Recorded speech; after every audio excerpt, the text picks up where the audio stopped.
ಫ್ಲಿಪ್ಕಾರ್ಟ್ ಸಂಸ್ಥೆಯು ಪ್ರತಿ ಡೆಲಿವರಿಗೆ ನೀಡಲಾಗುತ್ತಿದ್ದ ಸಂಭಾವನೆಯಲ್ಲಿ ₹3 ಕಡಿತಗೊಳಿಸಿರುವುದನ್ನು ಖಂಡಿಸಿ ಡೆಲಿವರಿ ಸಿಬ್ಬಂದಿಗಳು ಪ್ರತಿಭಟನೆ ನಡೆಸಿದರು.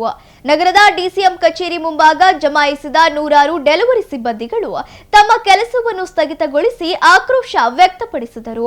ಕಳೆದ ಹಲವು ತಿಂಗಳುಗಳಿಂದ ಕಡಿಮೆ ಆದಾಯದಲ್ಲಿ ಕೆಲಸ ನಿರ್ವಹಿಸುತ್ತಿರುವ ನಮಗೆ ಇದೀಗ ಮತ್ತಷ್ಟು ಕಡಿತ ಮಾಡಿರುವುದು ಅನ್ಯಾಯವಾಗಿದೆ ಎಂದು ಪ್ರತಿಭಟನಾಕಾರರು ಆರೋಪಿಸಿದರು. ಇಂಧನ ದರ, ವಾಹನ ನಿರ್ವಹಣಾ ವೆಚ್ಚ, ದಿನನಿತ್ಯದ ಖರ್ಚುಗಳು ಹೆಚ್ಚಾಗುತ್ತಿರುವ ಸಂದರ್ಭದಲ್ಲಿ ಸಂಸ್ಥೆ ಯಾವುದೇ ಪೂರ್ವ ಸೂಚನೆ ನೀಡದೆ ಪ್ರತಿ ಡೆಲಿವರಿಗೆ ₹3 ಕಡಿತಗೊಳಿಸಿರುವುದು ನಮ್ಮ ಜೀವನದ ಮೇಲೆ ನೇರ ಪರಿಣಾಮ ಬೀರಿದೆ. ಈಗಾಗಲೇ ಅಲ್ಪ ಸಂಭಾವನೆಯಲ್ಲಿ ದುಡಿಯುತ್ತಿರುವ ಡೆಲಿವರಿ ಸಿಬ್ಬಂದಿಗೆ ಈ ಕ್ರಮ ಮತ್ತಷ್ಟು ಆರ್ಥಿಕ ಸಂಕಷ್ಟ ಉಂಟು ಮಾಡಲಿದೆ ಎಂದು ಆಕ್ರೋಶ ವ್ಯಕ್ತಪಡಿಸಿದರು. ಡೆಲಿವರಿ ಸಿಬ್ಬಂದಿಗಳು ದಿನವಿಡೀ ಬಿಸಿಲು, ಮಳೆ ಎನ್ನದೆ ಗ್ರಾಹಕರಿಗೆ ಸೇವೆ ಒದಗಿಸುತ್ತಿದ್ದಾರೆ. ಆದರೆ ಸಂಸ್ಥೆ ಮಾತ್ರ ಕಾರ್ಮಿಕರ ಹಿತಾಸಕ್ತಿಯನ್ನು ಕಡೆಗಣಿಸಿ ಏಕಪಕ್ಷೀಯ ನಿರ್ಧಾರಗಳನ್ನು ತೆಗೆದುಕೊಳ್ಳುತ್ತಿದೆ ಎಂದು ದೂರಿದರು. ತಕ್ಷಣವೇ ಕಡಿತಗೊಳಿಸಿರುವ ಮೊತ್ತವನ್ನು ಹಿಂಪಡೆದು ಹಿಂದಿನಂತೆ ಸಂಭಾವನೆ ನೀಡಬೇಕು. ಜೊತೆಗೆ ಡೆಲಿವರಿ ಸಿಬ್ಬಂದಿಗೆ ಸೂಕ್ತ ಸೌಲಭ್ಯಗಳು ಹಾಗೂ ಭದ್ರತೆ ಒದಗಿಸಬೇಕು ಎಂದು ಆಗ್ರಹಿಸಿದರು.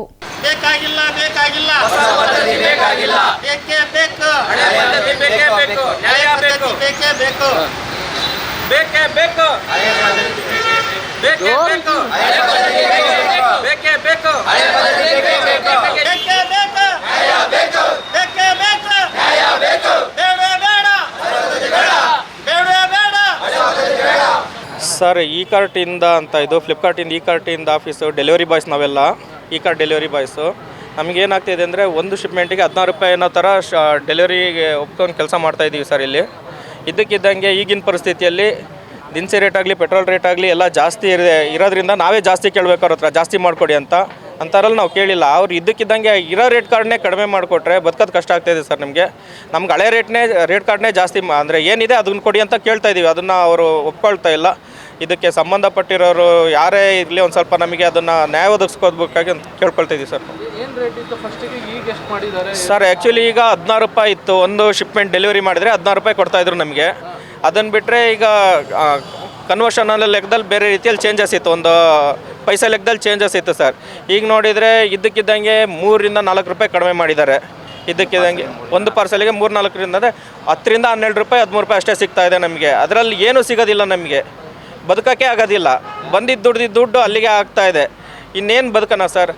ಈಗ ಬದುಕದೇ ಇರೋದನ್ನು ನಾವು ಕೆಲಸ ಬಿಟ್ಟು ಹೋಗಿ ಅಂತ ಹೇಳಿದರೆ ಅವ್ರು ಹೇಳ್ಬೋದು ಸರ್, ನೀವು ಇಲ್ಲಾಂದರೆ ಇನ್ನೊಬ್ರು ಮಾಡ್ತೀವಿ ಅಂತ. ನಮಗೆ ಬಿಟ್ಟು ಹೋಗೋಕೆ ಇಷ್ಟಲ್ಲ ಸರ್. ಒಂದು ಕಡೆ ದುಡಿತಿದ್ದೀವಿ, ದುಡ್ಕೊಂಡು ಹೋಗ್ತಿದ್ದೀವಿ. ಬಟ್ ಏನಿದೆ ಅದನ್ನು ಮಾಡಿಕೊಡ್ಲಿ, ಮಳ್ಳೇದೇನು ಬರ್ತಾಯಿದೆ ಅದನ್ನೇ ಮಾಡಿಕೊಡ್ಲಿ ಅಂತ ನಾವು ಕೇಳ್ಕೊಳ್ತಾ ಇದ್ದೀವಿ ಸರ್. ಹೌದು, ಹಳೇದು ₹16 ಏನಿದೆ ಅದೇ ಮಾಡಿಕೊಡ್ಲಿ ಸರ್. ಅದ್ರಾಗೆ ಆರಾಮಾಗಿ ಮಾಡ್ಕೊಂಡು ಹೋಗ್ತೀವಿ, ಖುಷಿಯಿಂದ ಮಾಡ್ಕೊಂಡು ಹೋಗ್ತೀವಿ. ಹೌದು, ಒಂದು ಡೆಲಿವರಿಗೆ ₹16 ಅಂತ ಕೊಡ್ತಾಯಿದ್ರು. ಈಗ 50-60 ಅಥವಾ 100. ಇವಾಗ ನಾವು ಒಂದೇ ಏರಿಯಾ ಅಂತ ಮಾಡ್ತಿದ್ದೀವಿ ಅಂತಂದಮೇಲೆ ಒಂದಿನ 10 ಪಾರ್ಸಲ್ ಇರ್ತವೆ, ಒಂದಿನ 100 ಪಾರ್ಸಲ್ ಇರ್ತವೆ. ಎಷ್ಟೇ ಪಾರ್ಸಲ್ ಇದ್ರೂ ನಾವೇ ಕೊಡಬೇಕು ಅದನ್ನು, ಬೇರೆಯವ್ರಂತ ಏನು ಮಾಡೋಕ್ಕಾಗಲ್ಲ. ಇವಾಗ ಪಾರ್ಸಲಿಗೆ ಇವಾಗ ನಮಗೆ 16ರಿಂದ 16.5 ಬರ್ತಿದ್ದು, ಒಂದೇ ಸತಿ ಏಕದಮ್ ₹400 ಕಮ್ಮಿ ಆಯ್ತು ಅಂದರೆ ಯಾರಿಗೇ ಆಗಲಿ ಬೇಜಾರಾಗುತ್ತೆ. ಆ ಕಾರಣಕ್ಕೆ ನಾವು ಏನು ಮಾಡ್ತಿದ್ದೀವಿ ಅಂದರೆ, ಇವಾಗ ನಾವು ನಮ್ಮ ರೇಟ್ ಕಾರ್ಡ್, ಹಳೆ ರೇಟ್ ಕಾರ್ಡ್ ಕೊಡ್ರಿ, ನಾವು ಮುಂದಕ್ಕೆ ಮಾಡ್ತೀವಿ ಅಂತ ಹೇಳ್ತಾ ಇದ್ದೀವಿ. ನಾವು ಕೆಲಸ ಬಿಡ್ತೀವಿ ಅಂತ ಏನೂ ಹೇಳ್ತಾ ಇಲ್ಲ. ಇವತ್ತಿಂದನೇ ಇವಾಗ ಅದು ಭಾನುವಾರ ಹೇಳಿದರು ನಮಗೆ, ಅದು ಸೋಮವಾರದಿಂದನೇ ಇಂಪ್ಲಿಮೆಂಟ್ ಆಗಿದೆ.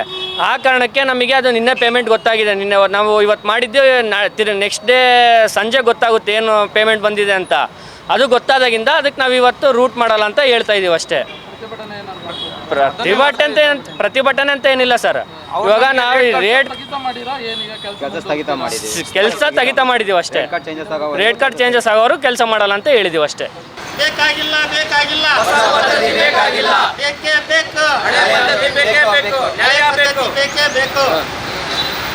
ಬೇಕು